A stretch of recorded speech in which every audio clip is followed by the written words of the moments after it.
And the contracts are coming fast and furious. Yesterday was all about Kirill Kaprizov. We'll get into that deal again here coming up in a couple of moments. And today it's all about the Luke Hughes extension. That's a lot of money. Or you know what? It feels like a lot of money.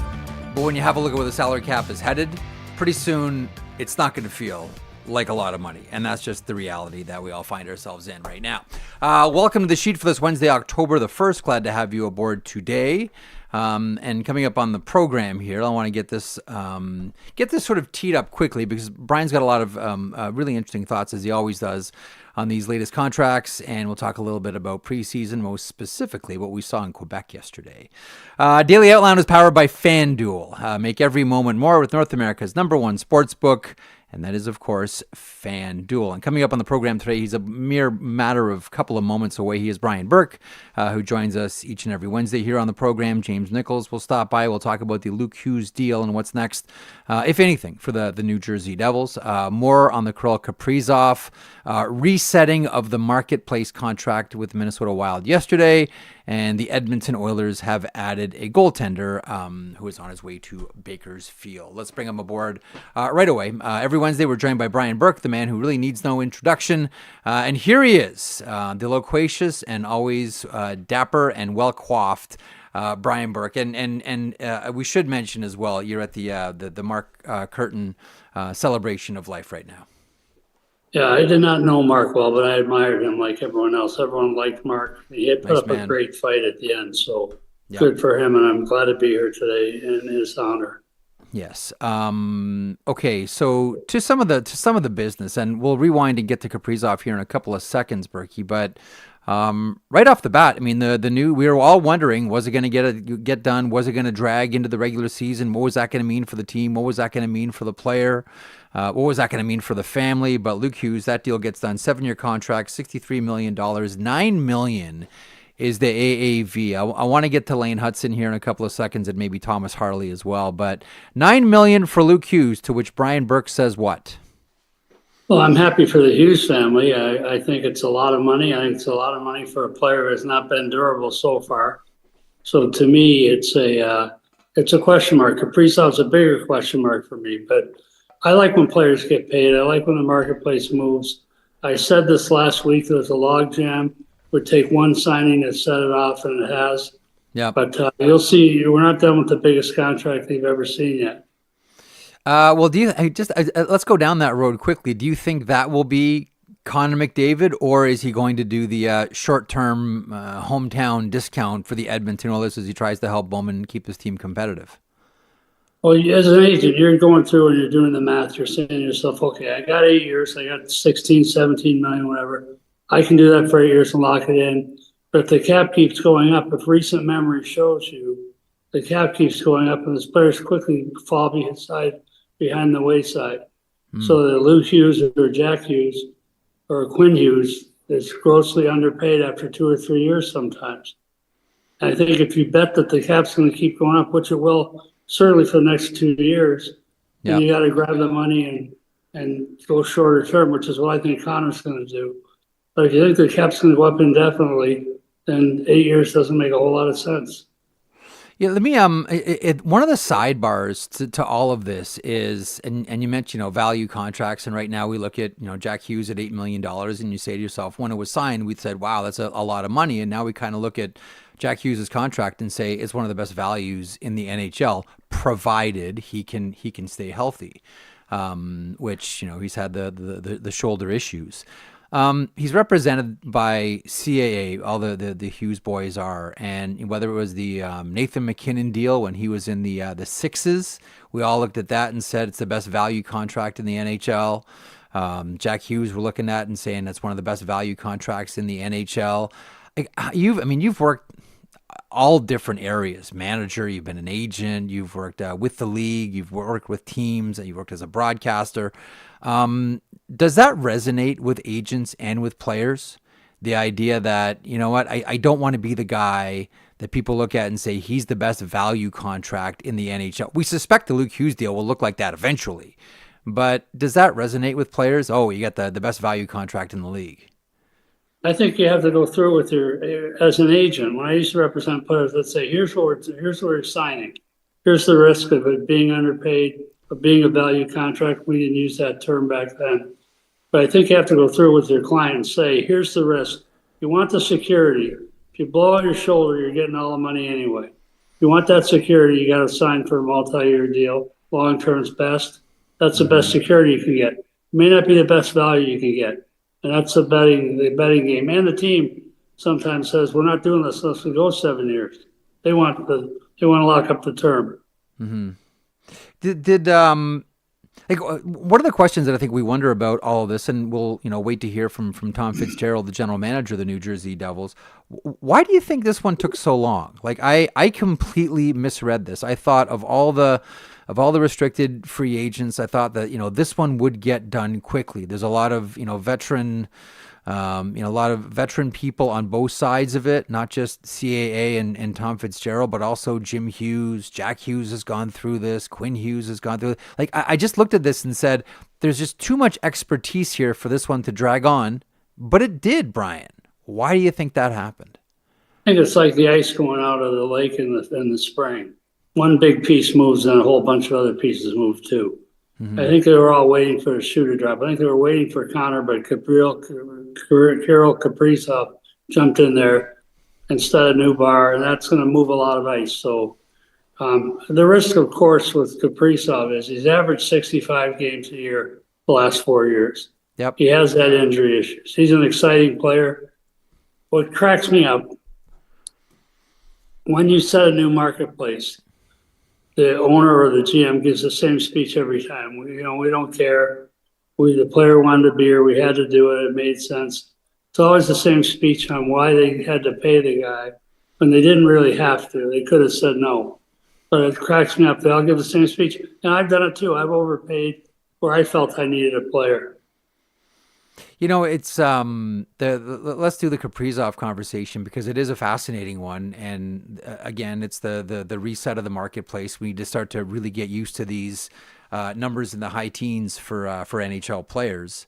I do wonder how much. Well, first of all, Paul Theophanous is the agent here, and really, Jarmo Kekalainen would always say, sometimes the team has the hammer, sometimes the player has the hammer. In this situation, the player had the hammer and, got the Minnesota Wild to a place where they were just negotiating against themselves. They had turned down the original deal that was offered, and they bumped it up even more, and Kaprizov signed.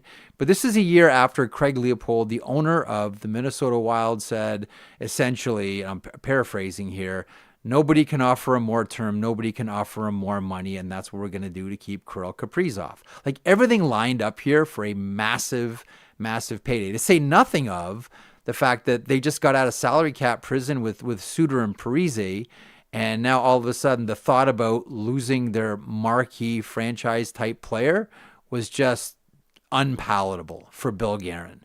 Is that the way you saw this?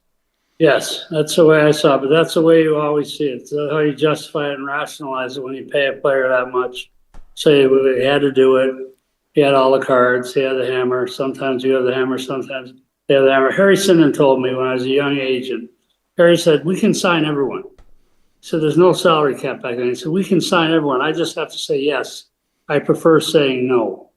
And that's why deals don't get done. Harry could say no in 7 languages. And so to me, it's very different now. And I understand the angst that's going on in Edmonton and in Minnesota before the Kaprizov sign, but it is inflationary, and it's you have to see where this goes. I can't see these salaries increasing at this same rate for the next 5 years. I cannot. Well, I mean, the cap's going up to 104 next year, then 113 after that. Like, there's a lot of room here to sign players, and what salary. I mean, the salary caps are the upper limit is a magnet for a lot of teams, and I think for a lot of teams too, Burke. And you've, I'm sure, felt this pressure when you were in Toronto or when you were in Calgary. A lot of the really hot hockey markets.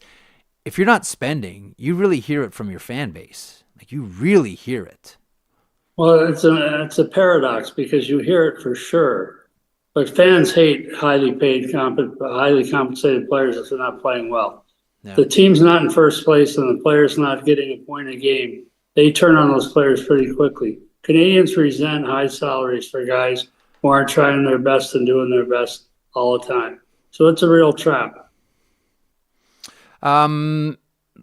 When you look at the Kaprizov deal, we always wonder about the cascading effect and what this is going to have. I want to circle back on Hughes for in a couple of moments here and talk about Lane Hudson and what that next deal could look like. Boy, Cortex is licking their chops at this one. But who does this one affect the most? Is it Connor? Is it Jack Eichel? Is it Kyle Connor? I mean, he's a winger. These other two players I just mentioned are centers. Who does this one benefit? Maybe Martin Necas with the Avalanche. Who does this deal benefit directly?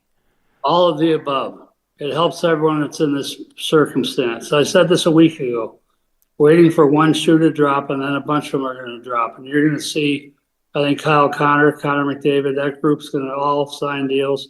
Not necessarily in the next couple of days because they've got a year to go. But before the season begins, you'll see 3 or 4 more guys sign up so they get that injury protection. It helps everybody. It very much felt like the Kyle Connor number was going to be somewhere in the, 11, maybe $12 million range for the Winnipeg Jets. Has that sailed now? I was going to say, Berkey, has that sailed now? Yeah, I think it was moving up before that, though. I really felt once Kaprizov said no to 16, I think the market changed right there. I think Jack Eichel, he's no dummy. The agents aren't dumb. I know we like to think they are and say they are, but they're not. The agents are pretty sophisticated, and they would have read this, and that's why they all waited. So let's just wait and see what happens. Someone's going to make a mistake here. Let's wait for him to make his mistake, and then we'll all pile on. That's what's going to happen. How many angry GMs are there out there now after the Kaprizov deal gets done? Because now there's a super high comparable that's in the marketplace. There's a new shark in the water here. Well, I think what Craig Leopold said is probably right in terms of the marketplace. They love Kirill Kaprizov. I think he's a great player. They love his flash. He's got panache. He sells tickets. He's a really exciting player.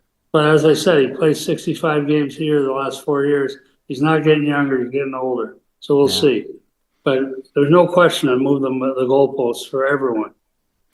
It seems as if, as much as you might look at the Kaprizov deal and say, okay, well, listen, if Kirill Kaprizov is worth $17 million on the AAV, then it stands to reason that Connor McDavid has to be more success, more trophies, already sort of, cemented a position in the Hockey Hall of Fame for all of his achievements. But it very much feels like that's not the case, Brian, that he's trying to thread this needle of, I need to get paid what I feel is fair and what I deserve, but also try to leave some money in Stan Bowman's pocket to ice a competitive team. I don't think we should look at Kirill Kaprizov and say, okay, so McDavid's got to be $1 million or $2 million more. How do you feel about the McDavid situation in the Kaprizov world? Well, the upper limit is 20% of the cap in any given year. And so if by waiting that cap goes up, he's eligible to sign a longer-term deal. That goes down in a year. The length of term he can sign goes down in a year. But I think in terms of why wouldn't he ask for at least what he's made, as long as he's under the 20% cap and leave some money to sign teammates. I think going above Kaprizov is a natural. I can't see him doing it for less. I can't. It's an interesting time. Luke Hughes and that deal, the $9 million on the AAV. I know it's different positions, but now he's making more than his brother, Jack Hughes on the New Jersey Devils. The other thing that is intriguing here is Sean Coffey at Cortex would be the agent now for Lane Hudson, who I'm guessing has to be the second happiest person at the Luke Hughes deal after Luke Hughes. Well, Matthew Knies, I think, set a new bar for guys coming out entry level in terms of what they were going to be paid. So I think for Hudson, the same thing. They got to be licking their chops as well. But this is a special player, too. He's done some things that no one else has done to this point. So they're not really comparable, but the comparables, they're all comparable to a point. Mm-hmm. They all lend ammunition to the agent side. Should be fascinating. Oh, real quick, do you have a thought on the Mason McTavish deal? Like, that was one that we were wondering about, and every team thought that they were going to be able to steal him, and there's their second line center, and they're going to make a deal with McTavish, and it felt very much as soon as Pat Verbeek got, allowed himself to get to the number 7, this thing was done, and it seems as if that's the bar that Anaheim has for players. Yeah, I think so. I think Pat Verbeek's a stubborn guy. I think it took him some time to get there. I know from a comment I heard from an agent that they were frustrated they weren't able to get there sooner. The agent's side was, but yeah, they didn't say that to me, by the way. They told someone else that. But I think Pat Verbeek, he played for me. He's a stubborn Dutchman. I love the guy, but he took him a while to get there. But I think it's an important signing. Mm-hmm. They have Anaheim has a number of, whether it's Cutter Gauthier, whether it's Pavel Mintyukov, whether it's Olin Zellweger, like this is a team, and Jackson Lacombe, and he's an entering one because he's arbitration eligible. Like, they almost got into the room with Troy Terry, but before the door opened, they got the deal done. How do you feel about Anaheim's situation here? Like, some big pieces. Some big pieces have been signed, but there's still more business. And now it seems Pat Verbeek has his bar, and that's the message to everybody else who has an expiring contract. Well, I think that's exactly right. I think the key is that Anaheim was the most improved team in the league, I think, last year in terms of point year-over-year improvement. But they made a coaching change anyway, which is pretty bizarre or different unless you realize, you say, well, they're bringing in Joel Quenneville, who in my mind is the best coach in the NHL the last 5 years, 10 years. So I think it makes sense, even though Greg Cronin did a real nice job. The team has taken a big step. They've made some big pieces move in, sign McTavish. They've done a couple of good trades. I think they're ready to take the next step, but I'm going to wait and see on them. I want to wait and see. To me, a lot of it is going to rest on the health of Lukas Dostal, who's ready to be that next superstar goaltender in the NHL. To me, they're one of the most interesting teams to watch. They really are. And I know you love that right side with Jacob Trouba and Radko Gudas. Like, that's a Brian Burke right side of the blue line there. Marc-André Fleury. Marc-André Fleury. I'm going to buzz through all the hot button topics here for you as we kick off this week. Marc-André Fleury has his retirement period and shootout Saturday against the Columbus Blue Jackets. And it's a great success. The building is full. Everyone's grabbing T-shirts and having a beer and, big cheers and standing ovations for Marc-André Fleury, etc. Do you think this is just a one-off in the NHL, or is this a blueprint for what you can do in an exhibition game? Use it as a way for fans to say goodbye and to fill the building in a time where buildings aren't full.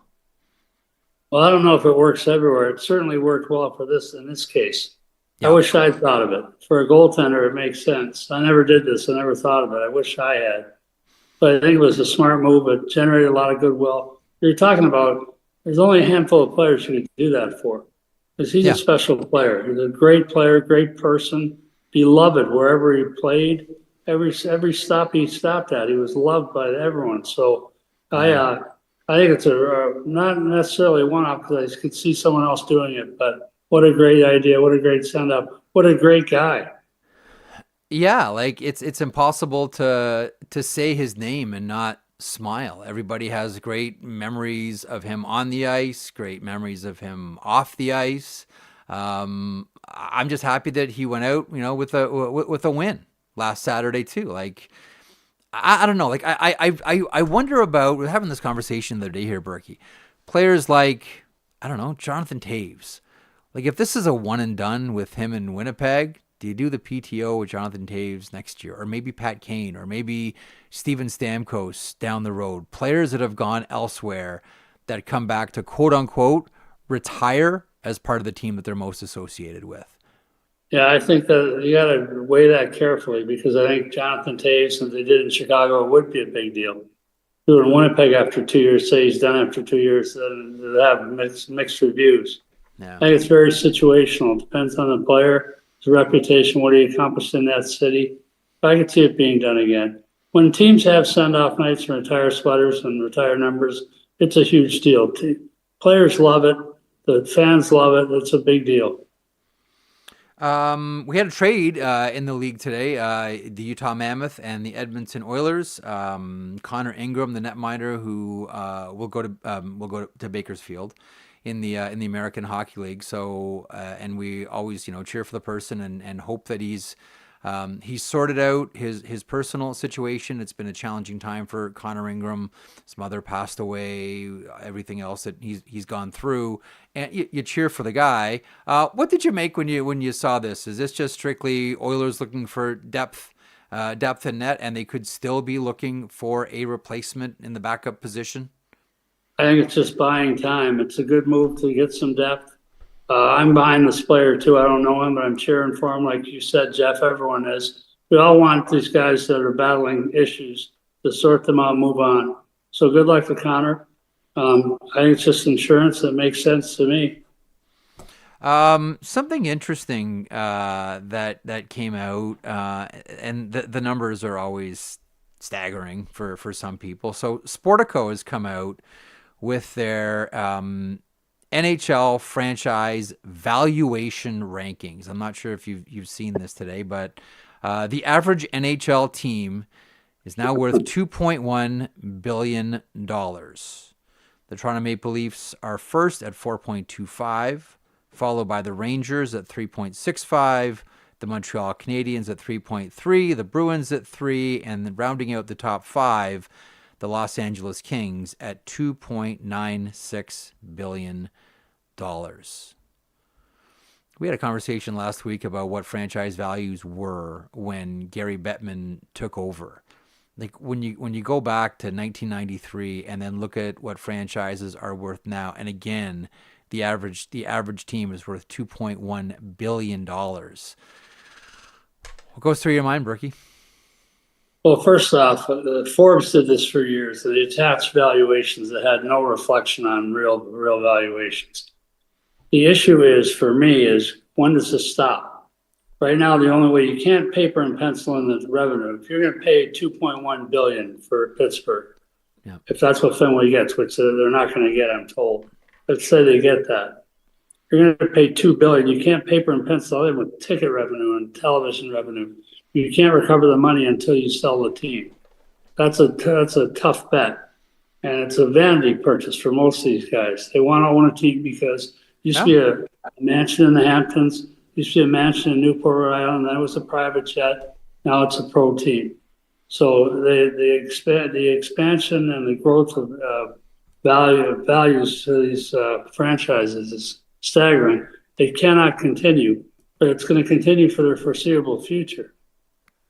I always think back. This is decades ago.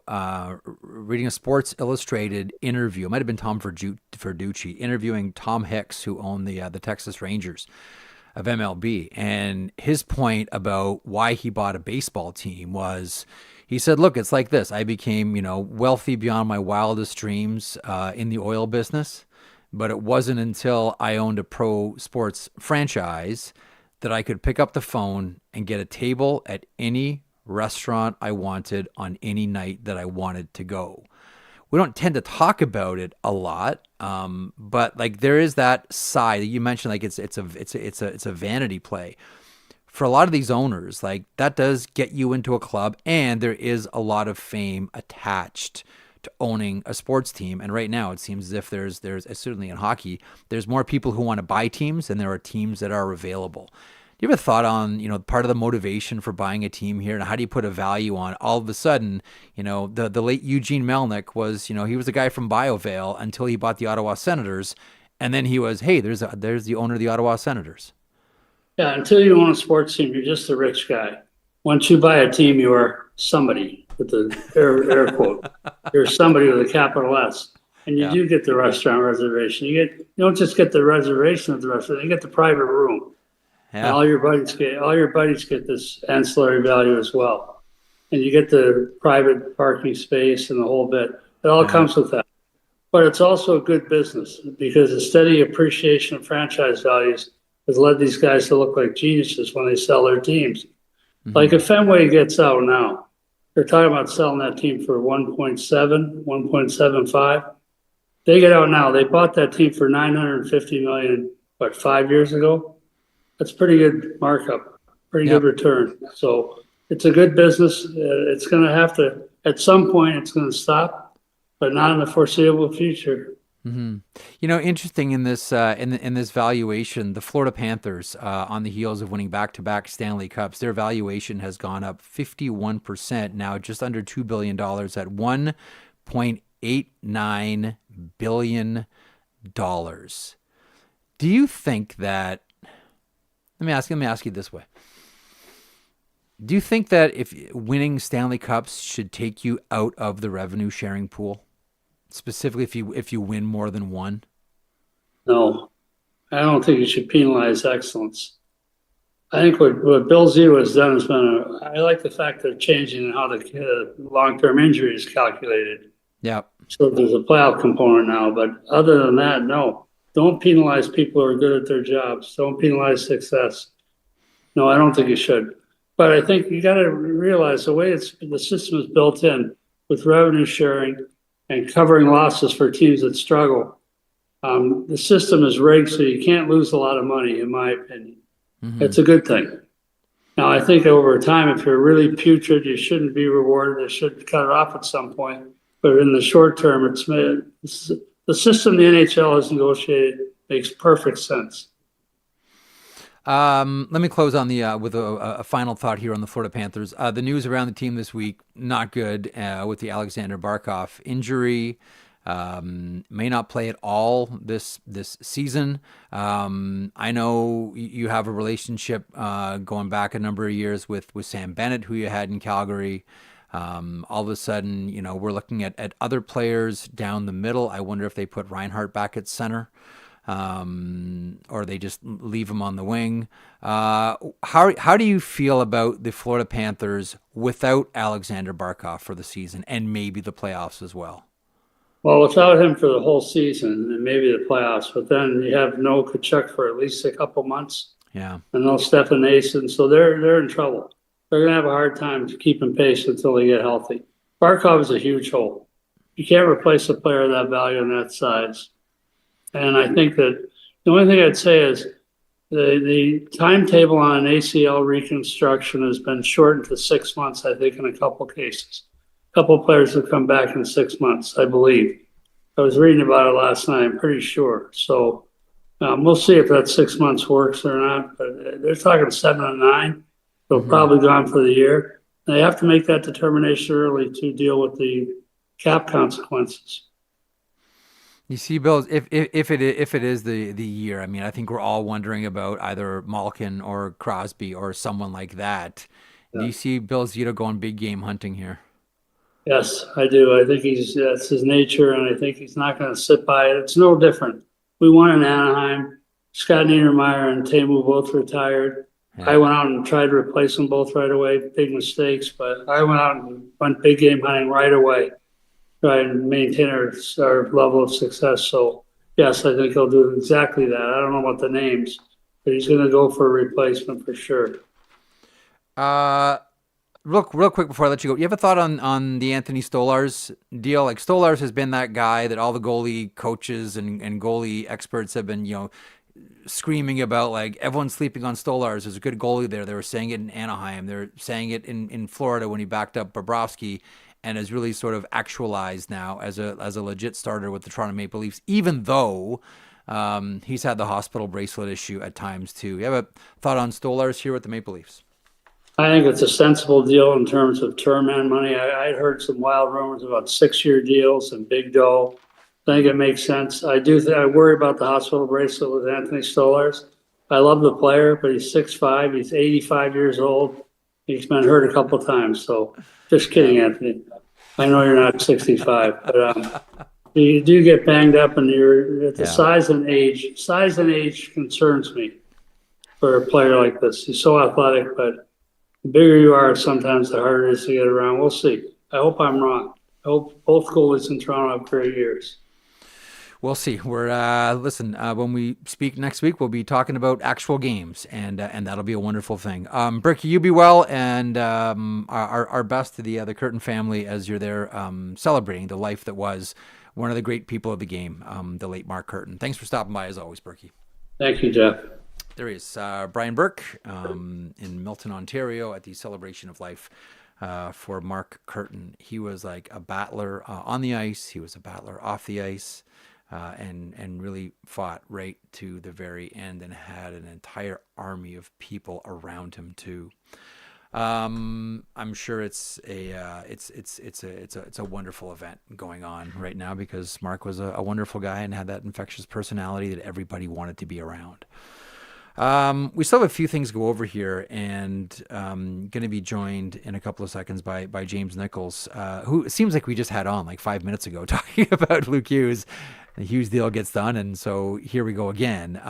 In the meantime, I would like to remind you that this show is brought to you by Simply Spiked. Gathering with friends is about creating memories, and you do want those memories to last forever.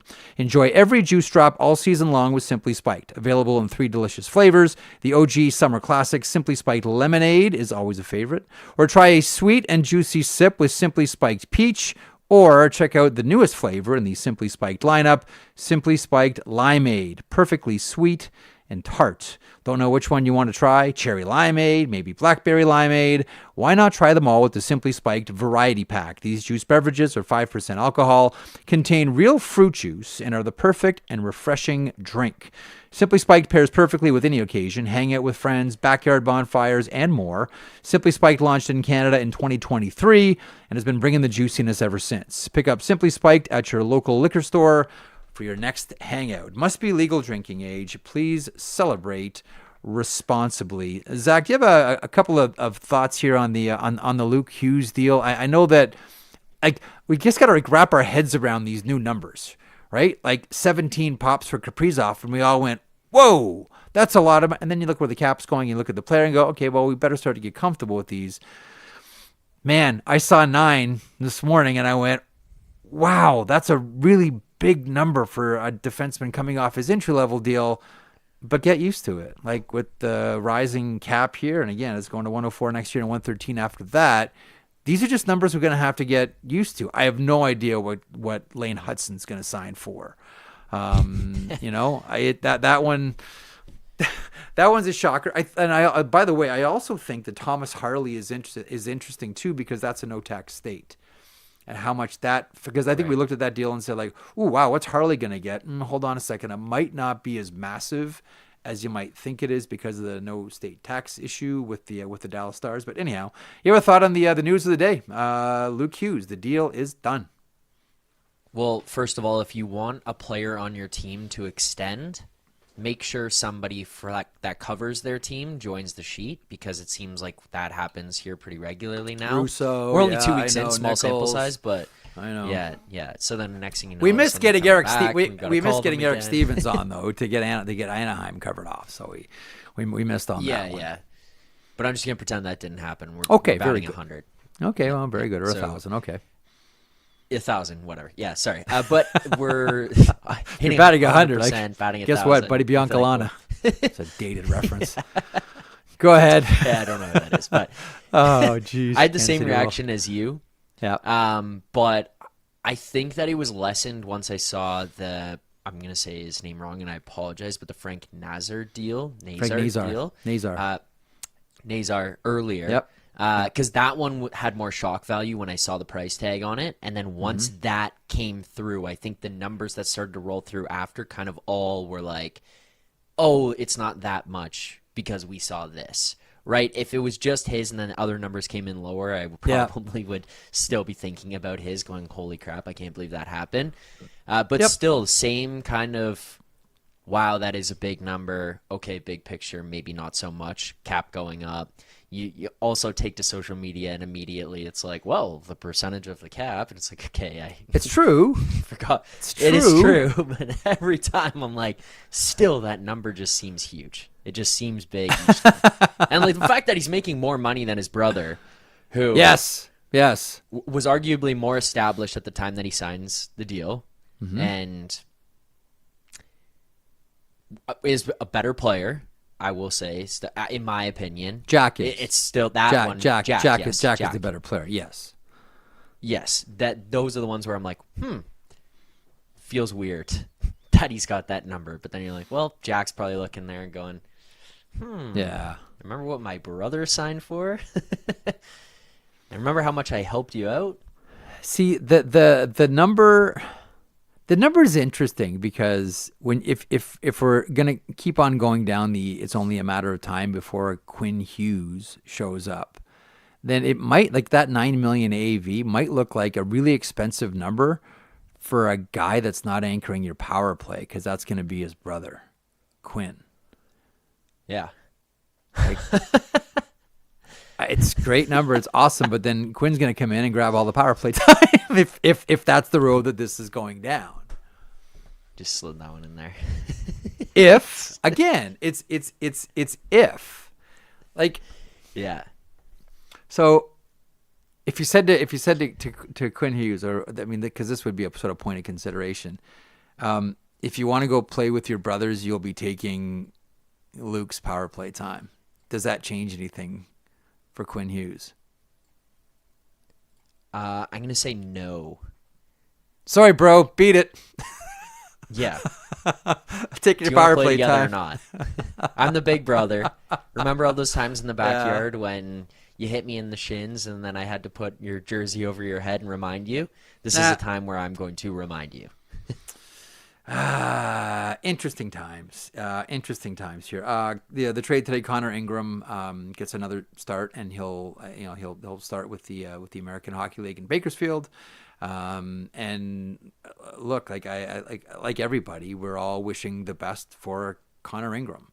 And would like nothing more than to see him, get his game righted and see him back in the National Hockey League. I think we'd all like to see that. So we wish him all the best. But the story of the day is the Luke Hughes contract. And someone who just hung up on us about, I don't know, a day ago is back again because Luke Hughes is in the news. Back again. He is James Nichols, and he joins me on the sheet now. James, so the last time you were here, which was about a cozy 5 minutes ago, we were wondering when this deal would get done.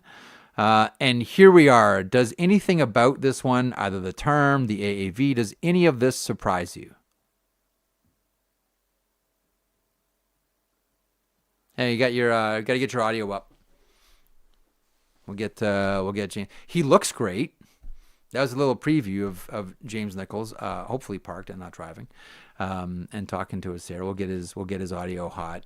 As we're talking about the Luke Hughes deal with the New Jersey Devils, and he'll get to camp. I think it's tomorrow. 7-year deal, $9 million AAV, $63 million deal. We've got James and his audio back. Hey, buddy. Nope.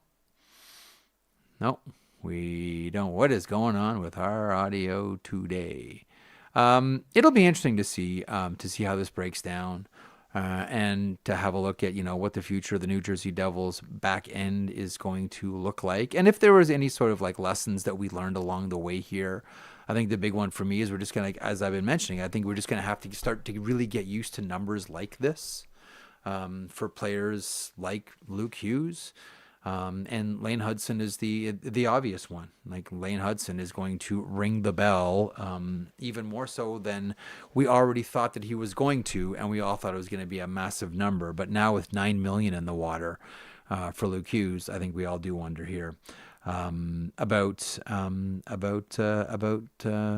Hudson and what that decimal point is going to be. Like, there's always a headache for a general manager too. I think it's a double-edged sword.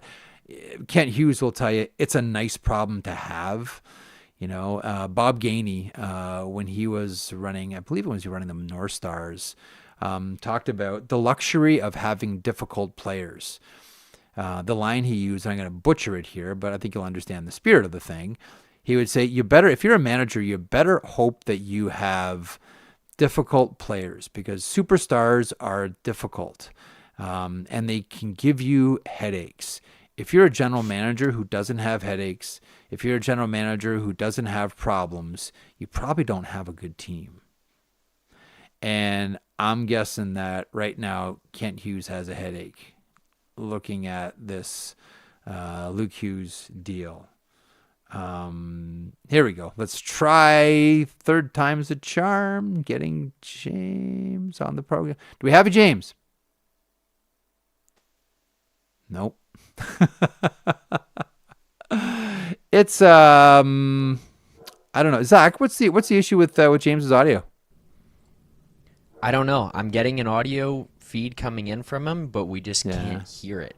But I can see his audio, so I'm trying to fix this. Okay, let's give it. We'll give it one more shot here, and we'll see. Oh, by the way, I don't know if the Department of Safety has weighed in. I'm not expecting anything. Did you guys watch that Ottawa Montreal game? That old school Montreal Ottawa game, which is kind of like that's the way the exhibition season used to always be, with like slashes and fights and bloody faces. And here's the Nick Cousins slash on Demidov right on the wrist. Sounds like he's okay. Oh yeah, Kirby Doc gets jumped here by Sabrango. This was a rough one. This was more like a and the Jack-Eye boys out there. This was more like a old school Quebec Nordiques Montreal Canadiens brawl. Who's playing the role of Jean Hamel and who's playing the role of Louis Slager. This is going to be an intense rivalry. It already is, but things like this just make it that much more profound. Players openly going under Zach McEwen, trying to get at guys. A game like this, as emotionally charged as it was, in an old school hockey environment in Quebec City, like this one is going to have a spillover into the regular season. There's no way that it's not. And who are we talking? Oh, it was Stephen Ellis was talking about how, we need to have more goalie fights in the NHL. Someone mentioned something to me this morning. Don't be surprised if it's Jakub Dobeš who ends up having the next goalie fight. He's been pretty frisky, and he's been hanging around a lot with the Jack-Eye brothers. So, dun dun dun dun. I think we're all waiting for Binnington to have his. Pyotr Kochetkov. Jakub Dobeš. Maybe don't sleep on that goaltender if you're interested in who the next goaltender to have a fight is going to be. It sounds like we're having an issue here with James, and that's cool. We'll endeavor to get him back on the program probably tomorrow if he's available to go over this Luke Hughes deal. Zach, to wrap up the program here today, anything that we've left on the table from the show. Oh, by the way, really good to see DFO Live back and on the air, Tyler Yaremchuk, and we need more goalies on the air. Carter Hutton as the analyst for DFO Live this year. So that was really good to see, and the Coffee Boys are back. The Morning Cuppa Boys are back, returning to the airwaves. So, do we have a board of all the different shows that we have this year and what's returning? Yes, we do. Also, we have James. It looks he's. Oh, do we? Do we have him here? If you do want to get him. Yeah, I do. Yes. Yeah. Okay. Yeah, do some tap dancing here. James? How are we doing? Oh, buddy, we got you. Where are you right now? You at a nightclub? So I passed. God forbid I get to go to the gym, right? I'm passing through. I'm like, you know what? There's a Starbucks right here. Let me just sit outside, but it wasn't working. So we're inside now. Okay, awesome. Okay, so I know it's a busy day for you, obviously. Thoughts on anything in this Luke Hughes deal, the 7 years, the $9 million, the 63, like anything in here surprise you? I was kind of saying like, look, we got to get used to numbers like this now. Like there was that time, remember when it was like Johnny Gaudreau and Nathan McKinnon, and it seemed like Morgan Riley, like everybody was signing for 6, and at that time we all went, whoa, that's a big number for these players, and they all turned out to be outstanding value contracts. Anything grab you about the deal, either the term or the actual compensation? No, the only thing that surprised me about the deal was just how long it took to get here. Other than that, the number on the term is exactly where I expected it to be. The number on the AAV is exactly where I expected it to be. You look at what happened yesterday with Kirill Kaprizov's contract, right? Obviously, he's got the most lucrative contract in NHL history right now. And for forwards, that number's just going to go up, right? He's set the bar, and now everyone's going to probably meet that bar. Perhaps, someone will surpass it if, that's Connor McDavid or if someone comes close, right? On the blue line, you look at who's coming up, right? Luke's brother's coming up in a few years. Quinn will be a UFA in 2 seasons if he gets there. Cale Makar will be a UFA in a couple of years if he gets there, right? What are these guys' numbers going to come in at? And you're going to see some monster numbers come in here. So the $9 million didn't surprise me at all. It does kind of make me wonder if he's a successor for somebody else who makes $9 million on the Devils, but we'll see. It did not come to me as a surprise whatsoever. I don't know about you, but the first person I thought of as soon as the deal got announced was Lane Hudson. Quartex just got a very, very expensive client now. Was that the first place your brain went here? Yeah, first thing I thought was, okay, so Lane Hudson might be, an $11 million player, right? I mean, that guy, he's going to come in and cash in on a big contract there. So for sure, one of the guys I thought of, and, I sat there and I said to myself, this is interesting, right? Because Luke Hughes was invited to that USA camp and Lane Hudson wasn't. So let's see what happens for him. Well, he's going to play for Canada, isn't he? James isn't like I sort of made the joke that Lane Hudson is compensation for Brett Hull. You guys took Brett Hull. We'll take Lane Hudson. Thank you very much, and we'll call the whole thing even. So what are the expectations now for Luke Hughes? Like, when does he get there? How does Sheldon Keefe use him? We're not talking about Ethan Edwards anymore. Like what are the dominoes that fall now? Yeah, so obviously, unfortunately for Ethan Edwards, it looks like he's probably going to go back to Utica. He was the guy who was named the successor potentially. Sheldon Keefe really liked what he saw from him. Maybe he'll get a cup of coffee at some point, barring an injury or something like that. But he'll go back, and Luke Hughes will slide right in. And Sheldon said, obviously that's Luke's spot, right? So he'll go right back next to Pesci in the top 4. And the expectations, coming in late to training camp, should they be sky high? I think the thought was that Luke Hughes was going to take another step this year in his development and potentially grasp that number 1 role. I think they want him on the first unit power play. How much time does he need to catch up? We'll see. We saw his brother do it a couple of years ago where he was out of training camp for a little bit, but then came in and almost scored at a point per game pace. Does he have that in him? Not sure yet. Not sure he was quite as good as his brother as he is at this point in his development. But certainly the expectation for Luke Hughes at some point, whether it's this year or moving forward with this contract, is for him to become the number 1 defenseman in all facets of the game, all 3 zones of the ice. They want him to be that well-rounded number 1 who can, score on the power play, defend in his own end, and transition that puck. And, I think Sheldon even said it at some point in this camp, Luke Hughes might be the best skater on the team. We don't have him right now. So that's the expectation. It's sky high for him. One of the things that we were talking about before he came on too, like if Luke Hughes gets to that spot that you're talking about, number 1 guy, power play anchor, all of that, does that keep Quinn Hughes away from New Jersey? It's interesting, right? I did have that same thought. Does it even maybe hurt his development, right? He doesn't get those top line minutes anymore. Now it's Quinn's. Maybe it does keep him away, but I don't know. I think that overall, the goal for those brothers, as Jim Rutherford has said on multiple accounts, they all want to play together. So does it scare them away? I don't think so. I think everyone's happy so long as they're all chipping in and producing. And come on, could you imagine a power play where there's 3 Hughes brothers on 1 unit, whether it's the 2 defensemen at the point and maybe 1 on the bumper? How many are they still only playing with 1 puck in the NHL? I didn't check this morning. Are they still just using 1 puck, or have they changed up? Because that trio is going to need more than 1 puck, James. Yeah, as far as I know, maybe they'll cut the puck in half and just have 2 halves on the ice going in different directions. Let me close with this. I'm not sure if you saw the Sportico piece today on franchise value in the NHL and the average worth of an NHL team, $2.1 billion.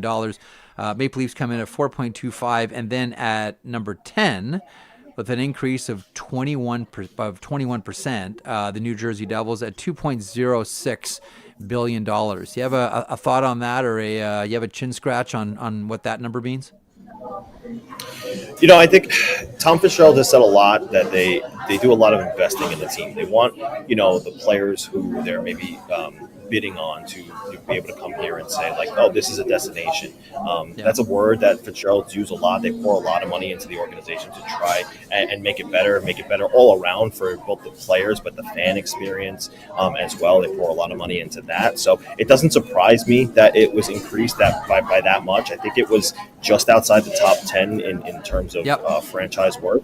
And you look at who the owners are. They're like the third richest owners in all of sports, right? With the Commanders and the 76ers in the fold too. So they're pouring a lot of money into the team. They're pouring a lot of money into the Prudential Center, and they're pouring a lot of money into the fan experience. So no, certainly not surprised that number rose the way it did.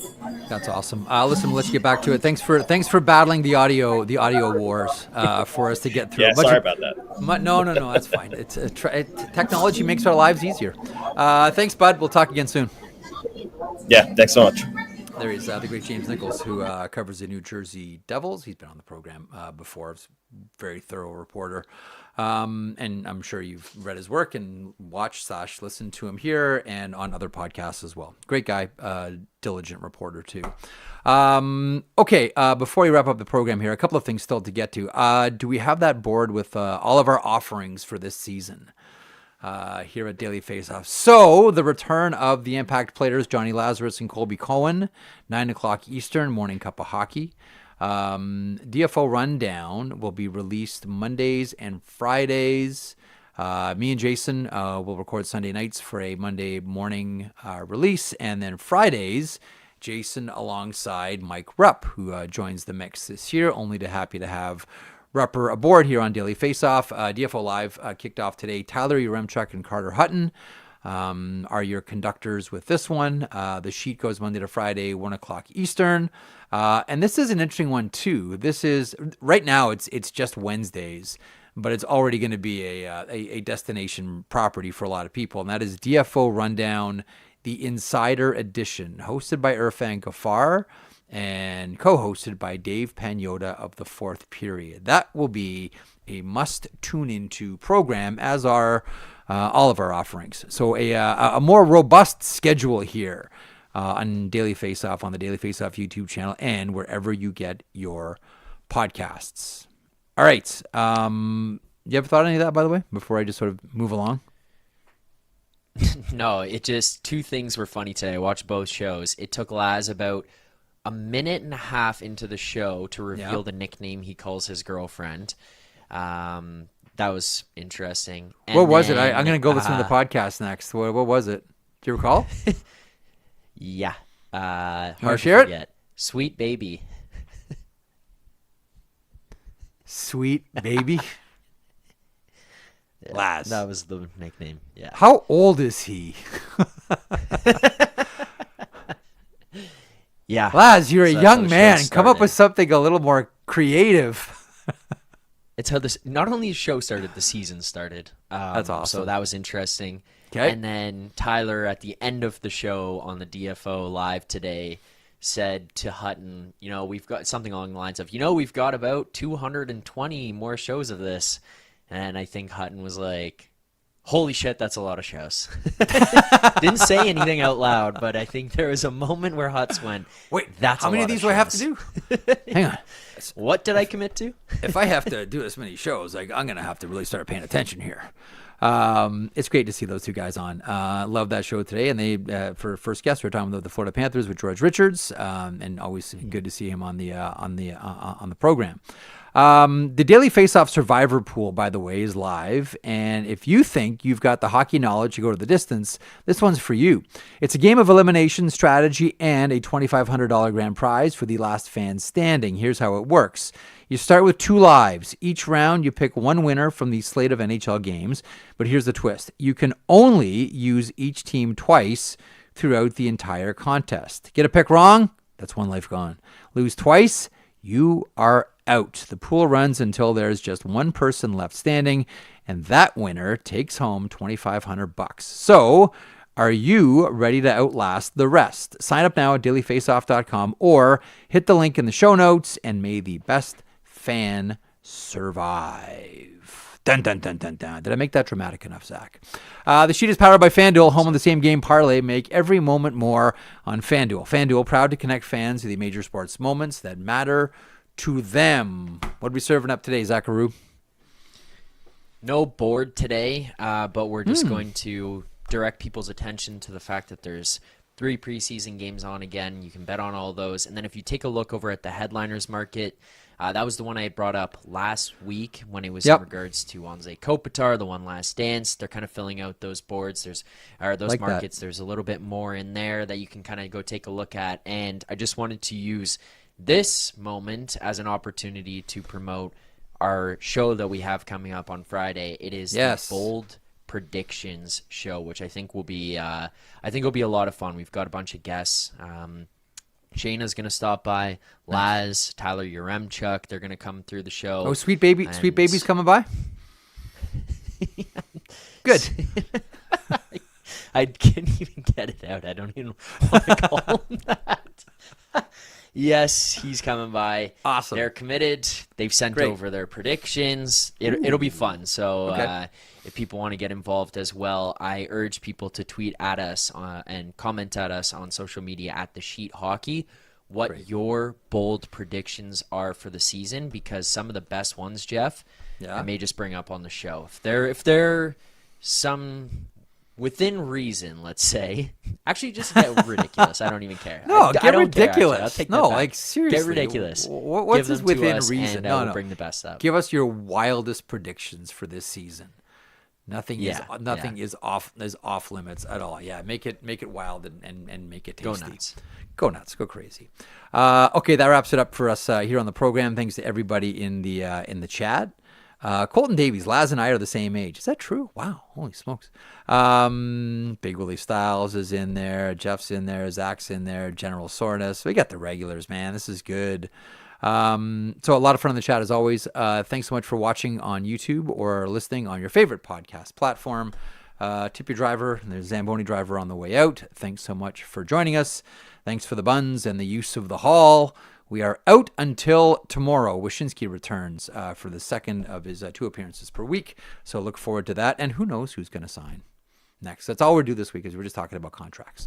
So we'll see what the rest of the day brings tonight and what the morning brings tomorrow. Maybe new contracts. We shall see. Either way, we'll be here 1 o'clock Eastern right here on our Daily Faceoff YouTube channel. Thanks for joining us. We are back tomorrow.